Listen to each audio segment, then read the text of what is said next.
Justice Alito has been, well, let's just say, caught. According to a ProPublica investigation, he was the subject to one of these particular disclosure dynamics. It seems as if every Supreme Court justice has at least one billionaire who they ride on planes with. All right, must be nice. Okay, so this was undisclosed. This was a private jet. These things are mandated to be disclosed. So the jet flight to Alaska in 2008 with billionaire Paul Singer and other conservative donors who had business before the court. Alito, for his part, wrote a defensive op-ed, and I say defensive intentionally. He knew the story was coming. He writes an op-ed, and then the story comes out. Well, the op-ed was to create damage control.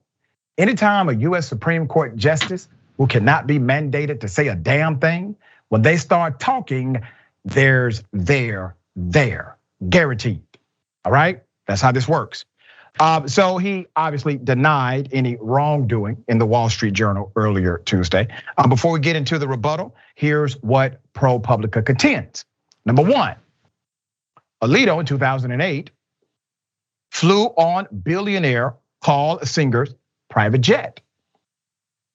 This was on a trip that included room and board at Alaska's pricey Salmon Lodge. That was paid for by then owner Robin Arkley II, who is a prolific donor to conservative legal causes like Singer, according to the report. Number two, Singer had connections with corporate entities who later made cases in front of the Supreme Court and won with the support of Justice Alito. Instead of addressing the allegations, the Supreme Court justice took to the Wall Street Journal to publish an opinion piece, all right? And then we have this headline, Justice Samuel Alito, ProPublica, misleads his readers. The publication levels false charges against Supreme Court recusal, financial disclosures, and a 2008 fishing trip. This is an opinion editorial, don't forget. So here's what Alito argued.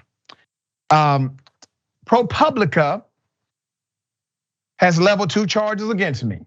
First, that I should have recused in matters in which an entity connected with Paul Singer was a party, and second, that I was obligated to list certain items as gifts on my 2008 financial disclosure report. Neither charge is valid. Wait a minute, Justice, neither is it a charge. You're a judge, you should know better. Alito denies knowing of the billionaire's connections, adding that the plane ride was not a significant matter, because he was simply taking a seat, according to him, of someone, of a seat that would otherwise be vacant. Someone else would have occupied that seat. And because he occupied the seat, he did not have to disclose because no money, no value, no thing of value was given to him. Now, I want you to follow this insane logic. My recollection is what he says, is that I have spoken to Singer on no more than a handful of occasions. All right, let's mark that. That is confession of conversation.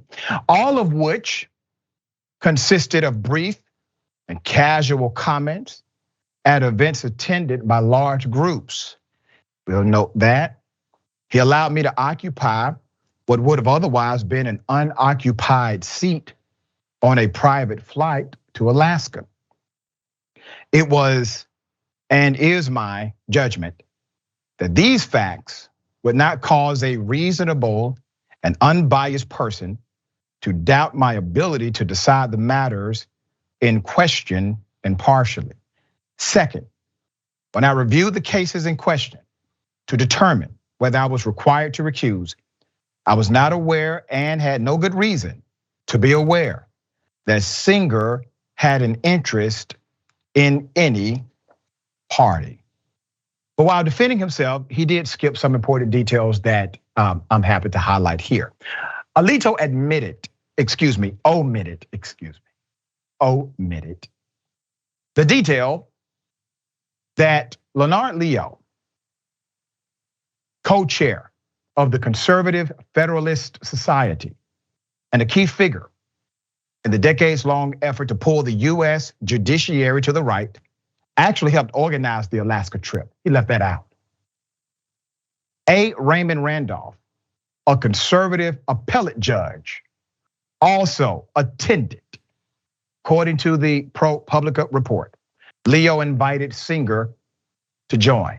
Leo invited Singer to join and asked the hedge fund tycoon if he and Justice Alito could fly on the billionaire's jet. Quote, Leo had recently played an important role in the justice's confirmation to the court, ProPublica reported. Singer and the lodge owner were both major donors to Leo's political groups, end quote. He must have forgotten about it. This, expose comes after a series of investigations. ProPublica has been primary. An early investigation by ProPublica also exposed Clarence Thomas, his involvement with Nazi memorabilia collector billionaire Crow. We all know that. That was front and center. Looks like Crow bought Clarence Thomas, purchased Clarence Thomas's wife, and also Clarence Thomas's mama. There's more.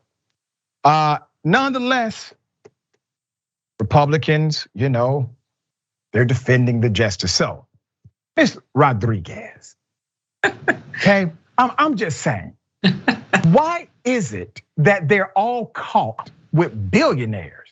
I mean, what a regular ass millionaire have done? What's funny is they're always caught with billionaires because billionaires run this country.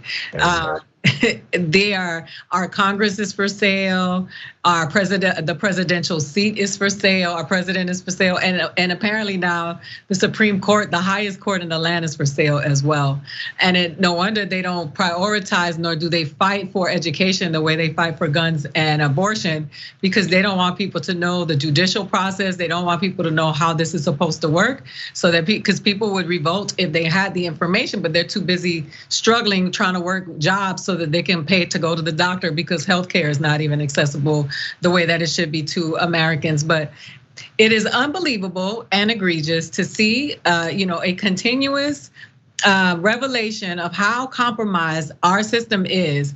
The Supreme Court, which is always supposed to be lauded as the highest court of the land, making these decisions, and it fully, it is available, it is negotiable, and it has a price.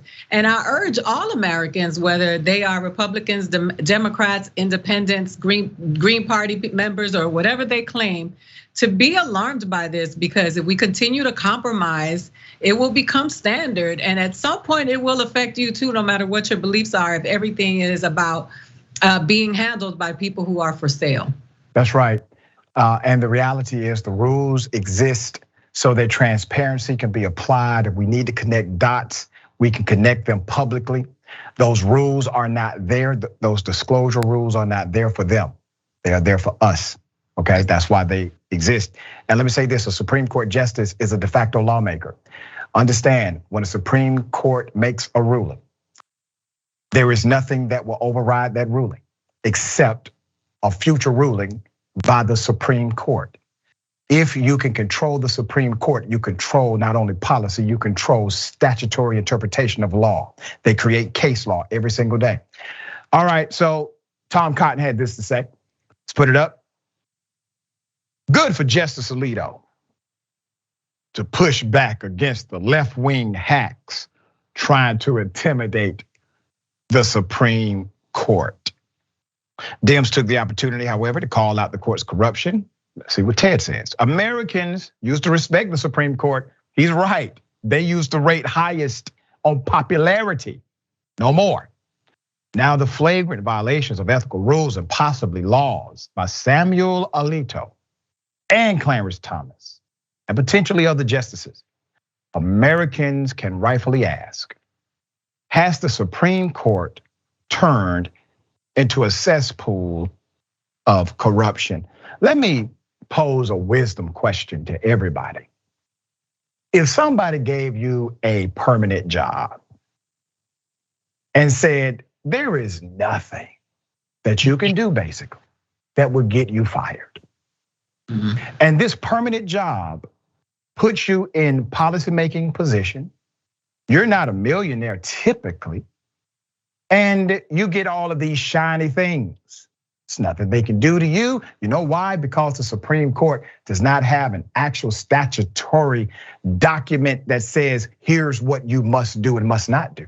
You see, every court has an actual adopted ethical guideline that must be adhered to. Even traffic court judges have this. The Supreme Court, however, doesn't exist. They are able to self-govern, something that no other judge in the United States of America has the ability to do. Let's put it up, Sheldon Whitehouse. The questions. First, who orchestrated this weird pre-buttal in the infamous WSJ polluter page? And did Alito get help from a PR firm? If so, who paid? Yes, right questions. All right, my dear sister, thoughts? You know, I mean, I'm just in awe of all of this, and the fact that Tom Cotton, is perpetuating this stuff, knowing how important. It's amazing how the Republicans are capable and able to support anything that happens, so long as they feel it is in line with their personal mission and what they want to get accomplished. If this had been one of the liberal Supreme Court justices, they'd be all over them. They would be all over them. The issue that I have with our political system right now is that GOP, they tend to stand in solidarity a lot more solidly than the Democrats and the left do. They will fight to the death for, literally to the death. They killed officers at the Capitol, and those officers took their lives as a result of the traumas and the issues that they felt. They will fight till the end to support their own causes, to get their own agendas, fulfilled. And here we stand divided, constantly, compromised. We have allowed the left to also become negotiable. And so it's just interesting to see the way they stand in the gap for one another, knowing that they're wrong. But the Supreme Court that's the end right there. Like, if the Supreme Court is a joke now, which it is, and it is slowly becoming a big joke, where does the American person look to think that there's any type of justice or order in our lawmaking system? I mean, it's just, America is a joke. And I hate to say that because I love it here. I don't hate America, but we have to call it what it is. This is a joke, and our entire system is broken. We need a wash. Yeah, and we're learning about these things, but they've been happening for many, many years. Right? ProPublica is giving us information from way back when. No telling how many more egregious actions like this have been taken. We will continue to follow, obviously. Thanks for watching The Young Turks. Really appreciate it. Another way to show support is through YouTube memberships. You'll get to interact with us more. There's live chat emojis, badges. You've got emojis of me, Anna, John, JR. So those are super fun. But you also get playback of our exclusive member-only shows and specials right after they air. So all of that, all you gotta do is click that join button right underneath the video. Thank you.